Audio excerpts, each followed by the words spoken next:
Well, joining me now from Berlin is Matthew Karnitschnig. He's Politico's chief Europe correspondent. And in Vienna is political analyst Klaus Jurgens. Gentlemen, thank you very much for joining us. Matthew, let me begin with you. So Bavaria has its election. There are people who see it as a major blow to Angela Merkel. Is that accurate? Yes, absolutely. There's no doubt that it's a blow to her, because even though this isn't her party, it's her close ally, and there's no doubt that her policies, in particular on migration, played a major role in the campaign down there, and were one of the reasons that the Bavarian party, the CSU, did so poorly. Klaus, why do you think people didn't vote for the CSU? Well, thank you for being on the show. I beg to differ perhaps with a few basic outlines. I think it was not only voting for or against the Chancellor, Mrs. Merkel. I think what we see in Bavaria is a much wider change in society regarding values, regarding issues, regarding topics. Yes, it was a kind of red card, definitely for the Grand Coalition, but I think we should need to address a number of issues which in particular affected and impacted the Bavarian vote. Okay, so tell me, what's the major issue, Klaus? Well, I, of course, followed the elections very closely, and yes, the infighting within the CSU was a big issue. The question of whether the CSU would support Chancellor Merkel in the long run, or rather not, most definitely. But then we went deeper, and when you analyze opinion polls and surveys about what really matters to the Bavarian people, it seems that initially it was all about the high cost of rent, children's education and kindergartens, environmental issues. There was always the migration issue and the Berlin issue, but I am not entirely certain whether it was not perhaps much more of a Bavarian election instead of a national, federal election, issue-wise. Right. Okay, that's interesting. So, Matthew, for those who want to see Bavaria as a microcosm of the national debate, they should be cautious, basically, according to Klaus. Bavaria is Bavaria, and it's not all of Germany. Do you agree with that? No, I don't agree. I don't agree at all. And if that were the case, then the Social Democrats, the SPD, wouldn't have fallen from over 20% to under 10%. They just recorded their worst regional election in the party's 150-year history. And the Social Democrats are not in power in Bavaria. And I think on that front alone, you can see that this was clearly a referendum on the Grand Coalition.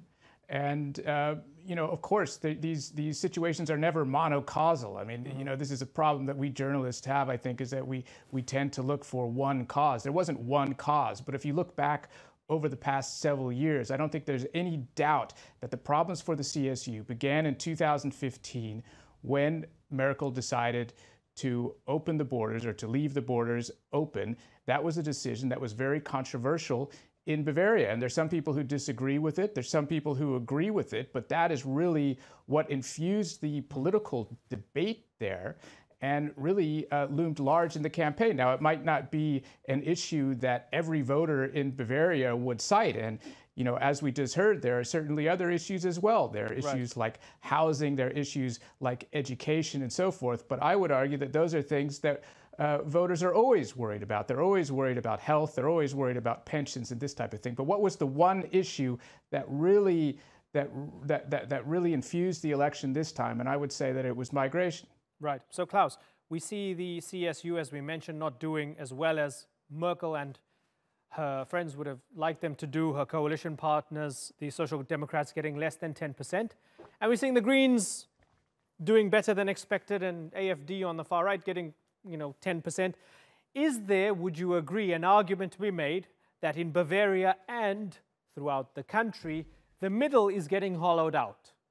The middle is going, and we're seeing more politics of, I don't want to say the extremes, but of the left and the right rather than the center. This is extremely vital point, if I may say so, with all modesty. Yes, indeed.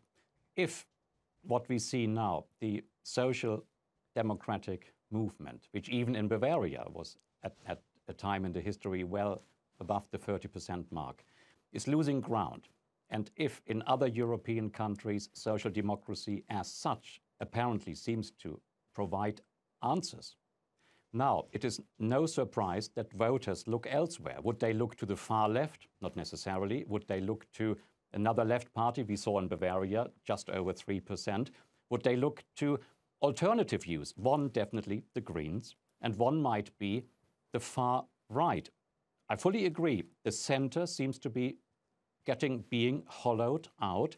I am not saying that conservative parties have the best answers in this regard. I am saying that the center left simply does not provide any alternatives, including in Sweden, for example. It's a very dangerous development. Right. I'm very worried about certainly far-right parties gaining ground, but fully agree, yes, it is definitely hollowed out. Yes. And Klaus, help me understand why the Greens got almost 18%. What was in the magic within their appeal? Well, yesterday I followed live the first press conference, and we call it the round of elephants in a nice way, the Elefantenrunde, when the party chairwomen and party chairmen come together. The Green Party representative basically issued the environmental concerns that we need to have a different approach towards how to safeguard our lands, environmentally safe. What do we build on it? What do we eat? What do we do with industry? It was a pretty much traditional green viewpoint, but traditional would not have gotten them this result they have. There are some commentaries in Germany saying actually the Green Party would be on the way to become a new Volkspartei, a new People's Party. Now, this morning I watched another press conference live on behalf of the Greens, and they said, no, we do not want to be another Volkspartei or People's Party. The People's Parties actually have lost these elections, and we see ourselves as an alternative. Now, it is no longer the alternative vote as such. It is no longer students or supposedly left-leaning people. Some people argue it is basically some form of middle-class, positively speaking, yuppie movement, who now turn to the Greens and push them because the traditional people's parties have lost. Do they want to become a people's party? From what I heard today, now on the way into the opposition, as it seems today, as the CSU and the Freie Wähler, the Free Voters, most likely form a coalition. We don't know, but it is fascinating to see that in a traditional German federal state like Bavaria, a Green Party scores so well at the ballot box. Right, and it's interesting because a lot of people say that Bavaria is quite conservative by default. Maybe it's not. Matthew, some people want a spikier alternative with a lot of teeth to the far right, the AfD. Now, I guess there's two ways to look at it. One way to look at it is to say, assuming that far-right politics is dangerous and xenophobia is not a nice thing, some people would say, well, 10%, that's worrying. And others would say, oh, 10%, 1 in 10, chill out. It's not a big deal. Where do you stand on this?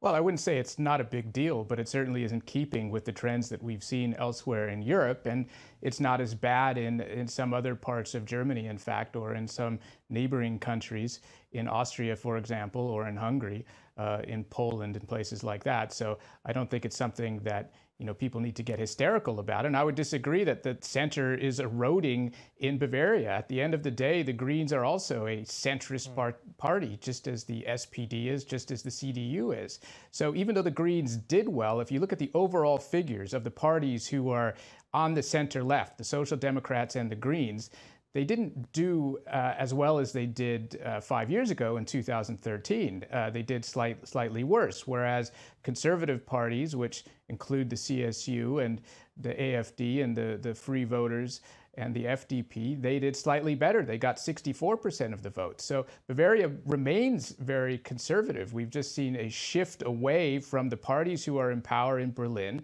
to other alternatives. And I think that the most interesting thing is that most of the CSU voters who left the CSU tent did not go to the AfD, but they went to the Freie Wähler, to the Free Voters, which are now going to likely be the next coalition partner here. So, Klaus, if Angela Merkel called you in and said, what does this Bavaria election tell me about the political pulse in the country, even though earlier you said Bavaria is Bavaria and it must be separated, if she called you in and said, I'm worried after these election results, I don't want to lose federally, what should I do? How do I keep power with my coalition? What would you advise her, Klaus? Well, with all modesty, I think the CSU embarked on a course of infighting, including to challenge Chancellor Merkel. And I think what most people who are now disenfranchised from mainstream politics do not want to see is infighting, bickering, talking negatively about behind one's back. What they want to see are clear solutions to the problems they face. We can argue, of course, is it more about the migration? Is it more about the rent? Is it more closer to home or to your pocket? But definitely the voter seems to be disenfranchised from politics in general. This is what the press conference this morning discussed as well. Why do people vote differently than they did in the past? Is it because they have more money? Is it because they have less money? Is it because things have changed in general? Or is it because perhaps they don't see politicians anymore as a true representative of themselves? Now here comes the far right. Even if they are not the true representatives of the people, they pretend to be. It's a very dangerous situation. Now, this vote was won. In 2 weeks, we have to vote in the federal state of Hessen. And what I heard this morning was everyone is playing it cool until 2 weeks' time to see how this will play out. Chancellor Merkel probably is not unhappy. Why do I say this? It's a very risque comment.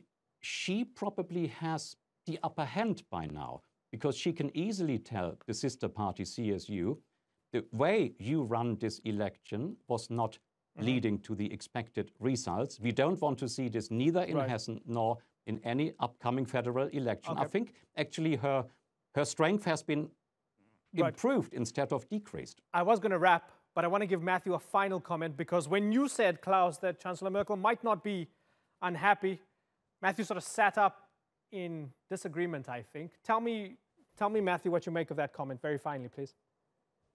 Well, I think that there's just no avoiding the fact that here her key partner in the coalition has just seen, a fifth of its support disappear. And the polls in Hesse for the regional election in 2 weeks are pointing to a similar outcome. After that, the CDU is going to have a party congress where Merkel is expected to run again. And, this is just a string of defeats. And at the end of the day, there's a real question about whether she will be able to maintain the chairmanship of her party. And I just don't see how you can look at Bavaria, which is really the wealthiest region in Germany, one of the wealthiest regions in Europe. And there's no reason that her party should be losing there. And they got almost obliterated. I mean, they're holding on to power with their fingernails, but this is a real defeat for her. And I think the real question is, can her grand coalition here survive this over the next few months? Okay, big questions. Restless and interesting time in German politics at the moment. Gentlemen, I thank you very much for joining us, and we'll keep a close eye on those polls in a couple of weeks in Hesse. For the moment, let me thank you, Matthew Karnitschnig and Klaus Jurgens. Thanks again for joining us on the Newsmakers.